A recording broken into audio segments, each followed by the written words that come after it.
ಸಕ್ಕರೆ ಕಾಯಿಲೆ ಈಗ ಯಾರಿಗೂ ತಿಳಿದೇ ಇಲ್ಲವೆಂದಿಲ್ಲ.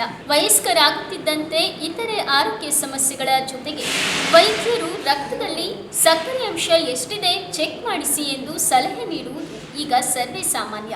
ಜನ ಸಮುದಾಯದಲ್ಲಿ ಸಕ್ಕರೆ ಕಾಯಿಲೆ ಎಂದರೆ ಮಧುಮೇಹದ ಬಗ್ಗೆ ಈಗ ಜಾಗೃತಿ ಮೂಡಿಸಲಾಗುತ್ತಿದೆ. ಪ್ರತಿ ವರ್ಷ ನವೆಂಬರ್ 14ರಂದು ವಿಶ್ವ ಮಧುಮೇಹ ದಿನವನ್ನಾಗಿ ಆಚರಿಸಲಾಗುತ್ತಿದೆ. ಶಿವಮೊಗ್ಗದ ಪ್ರಸಿದ್ಧ ಮಧುಮೇಹ ತಜ್ಞ ಹಾಗೂ ಸಕ್ಕರೆ ಕಾಯಿಲೆ ಬಗ್ಗೆ ಪುಸ್ತಕ ಬರೆದಿರುವ ಲಕ್ಷ್ಮೀ ನರ್ಸಿಂಗ್ ಹೋಮ್ನ ಡಾಕ್ಟರ್ ರವೀಶ್ ಮಧುಮೇಹದ ಬಗ್ಗೆ ಕೆ-ಲೈವ್ನೊಂದಿಗೆ ವಿಶೇಷವಾಗಿ ತಮ್ಮ ಅಭಿಪ್ರಾಯವನ್ನ ಹಂಚಿಕೊಂಡಿದ್ದಾರೆ. ಎಲ್ಲರಿಗೂ ನಮಸ್ಕಾರ. ನವೆಂಬರ್ 14 ವಿಶ್ವ ಮಧುಮೇಹ ದಿನಾಚರಣೆ ಅಂತ ವಿಶ್ವದಾದ್ಯಂತ ನಾವು ಆಚರಿಸ್ತಾ ಇದ್ದೇವೆ. ಇದು ಮಕ್ಕಳ ದಿನಾಚರಣೆ ಅಷ್ಟೇ ಅಲ್ಲ, ವಿಶ್ವ ಮಧುಮೇಹ ದಿನಾಚರಣೆ ಕೂಡ. ಇದು 1921ರಲ್ಲಿ ಇನ್ಸುಲಿನ್ ಅನ್ನು ಕಂಡುಹಿಡಿದ ಸರ್ ಫ್ರೆಡ್ರಿಕ್ ಬ್ಯಾಂಟಿಂಗ್ ಅವರ ಜನ್ಮದಿನ.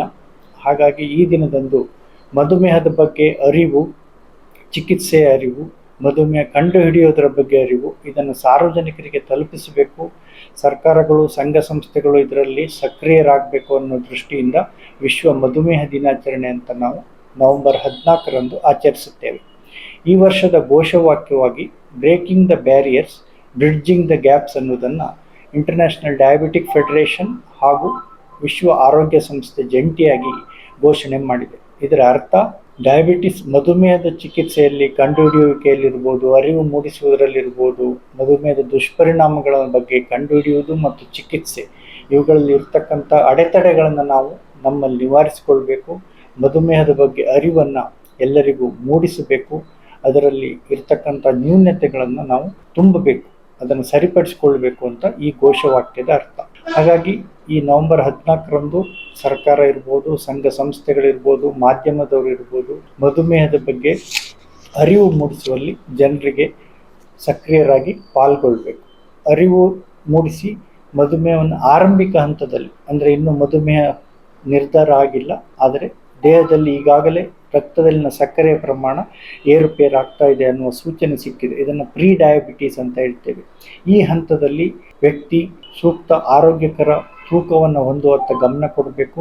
ಚಟುವಟಿಕೆಯ, ದೈಹಿಕ ಶ್ರಮದ ಬಗ್ಗೆ ಗಮನ ಕೊಡಬೇಕು. We should get active physically, maintain ideal weight. ಅದರಿಂದ ನಾವು ಮಧುಮೇಹವನ್ನು ಬರ್ತಕ್ಕಂಥದನ್ನು ತಡೆಗಟ್ಟಬಹುದು.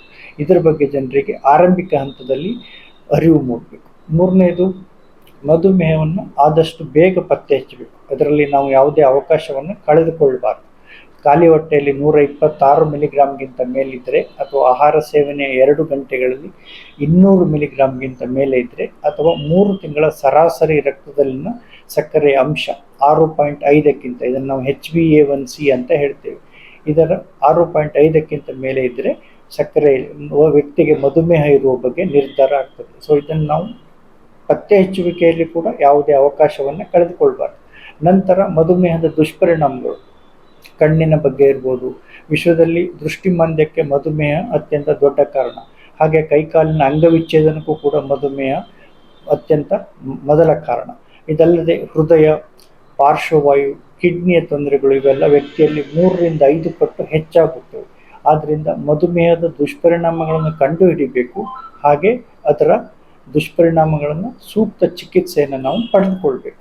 ಸೊ ಇದೆಲ್ಲವನ್ನು ನಾವು ಒಟ್ಟಾರೆಯಾಗಿ ಮಾಡಿದಾಗ ಮಧುಮೇಹದಲ್ಲಿರ್ತಕ್ಕಂಥ ಚಿಕಿತ್ಸೆಯ, ಕಂಡುಹಿಡಿಯುವ ನ್ಯೂನತೆಗಳನ್ನು ನಾವು ಸರಿಪಡಿಸಿಕೊಳ್ಳಿಕ್ಕೆ ಸಾಧ್ಯವಾಗ್ತದೆ. ಮಧುಮೇಹದ ನಿಯಂತ್ರಣಕ್ಕೆ ನಮ್ಮಿಂದ ಇದಕ್ಕೆ ಕೊಡುಗೆ ಆಗ್ತದೆ. ಇದರಿಂದ ಜನಕ್ಕೆ ಒಳ್ಳೆಯದಾಗ್ತದೆ ಎಂಬ ಅಭಿಪ್ರಾಯ. ಹಾಗೆ ಇನ್ನೊಂದು ವಿಷಯ, ಮೊದಲನೇ ವಿಧದ ಡಯಾಬಿಟಿಸ್ ಅಂದರೆ ಇದು ಎಳೆಯ ವಯಸ್ಸಿನಲ್ಲಿಯೇ ಬರ್ತದೆ. ಬೀಟಾ ಜೀವಕೋಶಗಳು ಪ್ಯಾಂಕ್ರಿಯಾಸ್ನಲ್ಲಿ ಹಾಳಾಗಿರ್ತವೆ. ವ್ಯಕ್ತಿಯ ಸಾಮಾನ್ಯವಾಗಿ ಎಳೆಯ ಮಕ್ಕಳಲ್ಲಿ ಕಂಡು ಬರ್ತದೆ. ಅವರಲ್ಲಿ ಇನ್ಸುಲಿನ್ ದೇಹದಲ್ಲಿ ಕೆಲಸ ಮಾಡಲಿಕ್ಕೆ ಉತ್ಪತ್ತಿಯೇ ಆಗ್ತಾ ಇರುವುದಿಲ್ಲ. ಇವರಿಗೆ ಇನ್ಸುಲಿನ್ ಬೇಕಾಗ್ತದೆ, ಜೀವನ ಪರ್ಯಂತವಾಗಿ ತೆಗೆದುಕೊಳ್ಬೇಕಾಗ್ತದೆ. ಅವರಿಗೆ, ಮಕ್ಕಳಿಗೆ ಇದನ್ನು ಒದಗಿಸುವಲ್ಲಿ ಸರ್ಕಾರದವರು ಹಾಗೂ ವಿವಿಧ ಸಂಘ ಸಂಸ್ಥೆಗಳು ಕೈ ಜೋಡಿಸಿದಲ್ಲಿ 2030ರ ಹೊತ್ತಿಗೆ ಎಲ್ಲರಿಗೂ ಫ್ರೀ ಇನ್ಸುಲಿನ್ ಸಿಗಬೇಕು ಎನ್ನುವುದು ವಿಶ್ವ ಆರೋಗ್ಯ ಸಂಸ್ಥೆ ಮತ್ತು ಇಂಟರ್ನ್ಯಾಷನಲ್ ಡಯಾಬಿಟಿಕ್ ಫೆಡರೇಷನ್ನ ಒಂದು ಆಶಯ. ಇದು ನೆರವೇರಿಸಲಿಕ್ಕೆ ಎಲ್ಲರೂ ಕೈ ಜೋಡಿಸಬೇಕು. ಸರ್ಕಾರದ ಜೊತೆಗೆ ಹಾಗೂ ಸಂಘ ಸಂಸ್ಥೆಗಳು, ವೈದ್ಯರು ಎಲ್ಲರೂ ಇದರಲ್ಲಿ ಭಾಗಿಯಾಗಿ ನಾವು ಮಧುಮೇಹದ ಒಂದು ನಿಯಂತ್ರಣಕ್ಕೆ, ಮತ್ತು ಅದರ ಸೂಕ್ತ ಚಿಕಿತ್ಸೆಗೆ ಕೈ ಜೋಡಿಸಬೇಕು ಅಂತ ನವೆಂಬರ್ 14 ವಿಶ್ವ ಮಧುಮೇಹ ದಿನಾಚರಣೆ ಸಂದರ್ಭದಲ್ಲಿ ಹೇಳಲಿಕ್ಕೆ ಬಯಸ್ತೇನೆ. ನಾನು ಡಾಕ್ಟರ್ ರವೀಶ್ KR, ಫಿಸಿಷಿಯನ್ ಹಾಗೂ ಮಧುಮೇಹದ ಚಿಕಿತ್ಸೆಯಲ್ಲಿ ತೊಡಗಿಸಿಕೊಂಡಿರುವನು, Srilakshmi nursing home, Ravindranagar, Shivamogga. Bakery ತಿನಿಸುಗಳಿಗಾಗಿ ಒಮ್ಮೆ ಭೇಟಿ ನೀಡಿ. Iyengar new SP bakery, Jain compound ಎದುರು, ಲಕ್ಷ್ಮೀ ಟಾಕೀಸ್ ಹತ್ತಿರ, ಶಿವಮೊಗ್ಗ.